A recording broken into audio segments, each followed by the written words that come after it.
Дорогая Мария Николаевна, мы поздравляем вас с Днем Победы.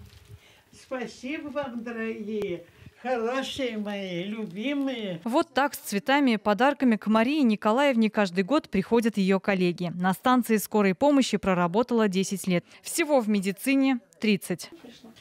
Вот я. Эти фотографии она бережно хранит и каждый год показывает их своим гостям. Самые запоминающиеся и эмоциональные фото военных лет. В 41-м ей было 11 лет. С первых дней Великой Отечественной она, как и остальные ее сверстники, трудилась на полях родного Буинского района. Мы ходили за 4 километра полоть пешком, босиком. Есть нечего, дома тоже нет ничего. Целый день жарились на Солнцкой. Вот. И до вечера. Там у нас такой голод был, там Поволжье называется. У нас умирали семьями, пухли из голоду. На фронте воевали и два брата Марии, Федор и Александр. Последний был тяжело ранен. С поля боя его вынесли медики, которым путь показала собака-санитар.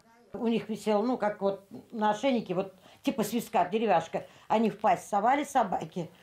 Собака добегала до, ну, там, какое-то вот учреждение, там, или где врачи находились. И те уже знали, что там есть раненый. Живой кто-то. Да.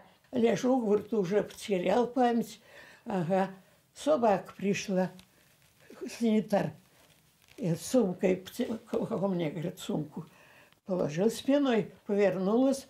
Наша это уже. Ага.